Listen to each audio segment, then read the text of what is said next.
ஒரு பசுமையான காடு. அங்கே எல்லா விலங்குகளும் மகிழ்ச்சியாக வாழ்ந்து வந்தன. ஆனால் 2 விலங்குகள் மட்டும் எப்போதும் போட்டியில். ஒருவர் புத்திசாலி நரி, மற்றவர் சுறுசுறுப்பான குரங்கு. ஒரு நாள் குரங்கு மரத்தின் மேலிருந்து கத்தி கொண்டது. ஓ நரியே, நீ புத்திசாலி என்கிறாய், ஆனா சோதனை வந்தா நான் தான் ஜெயிப்பேன். நரி சிரித்தது. சரி, அப்ப நம்ம ஒரு போட்டி போட்டுக்கலாம்.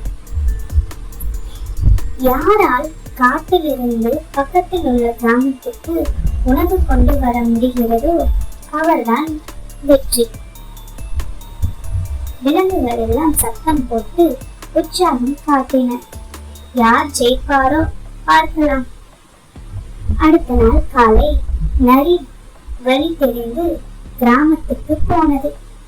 அது அமைதியாக பக்கத்து வீட்டு பின்தோட்டத்துக்கு சென்று ஒரு கோழியை பிடித்து கொண்டு வந்தது. ஆஹா, நான் தான் புத்திசாலி என்று மனதில் நினைத்தது. ஆன குரங்கு வேறு மாதிரி. அது நேராக ஒரு வீட்டுக்கு போய் அங்கே இருந்த சிறுமியிடம் சிரித்து பேச ஆரம்பித்தது. அந்த சிறுமி அதற்கு பழம் கொடுத்தாள். குரங்கு மகிழ்ச்சியாக அவளுக்கு வணக்கம் சொல்லி பழம் எடுத்துக்கொண்டு திரும்பி வந்தது. விலங்குகள் காத்திருந்தன. முதலில் நரி வந்தது. அது பெருமையாக சொன்னது, நான் கோழியை பிடித்து கொண்டு வந்தேன், இதோ என் வெற்றி. அடுத்தது குரங்கு வந்தது. அது மெதுவாக சொன்னது, நான் எதையும் திருடல, ஒரு மனித குழந்தைக்கு சிரித்தேன், நல்ல முறையில் கேட்டேன், அவள் தானே பழம் கொடுத்தாள்.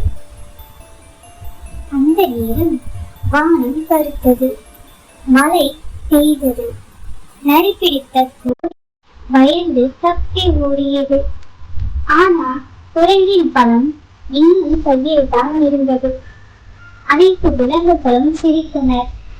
யானை சொன்னது, நேர்மையா நடந்தவன் தான் உண்மையிலேயே வெற்றி பெறுவான். நரி கொஞ்சம் வெட்கப்பட்டு சொன்னது, சரி குரங்கே, இந்த முறை நீதான் ஜெயிப்பாய். அந்த நாள் முதல் நரி புத்திசாலியாக எண்ண முயன்றது. ஆனால் நேர்மையாகவும் வெற்றி பெற்றுக் கொண்டது. புத்திசாலித்தனத்திற்கு மேலானது நன்மையும் நேர்மையும் தான். நேர்மையான முயற்சியே நீண்ட நாள் வெற்றி பெறும். வணக்கம் நண்பர்களே, என் சேனலை சப்ஸ்கிரைப் பண்ணுங்க. அடுத்து வரும் வீடியோ குறித்து பெல் ஐகான் அழுத்த மறக்காதீங்க.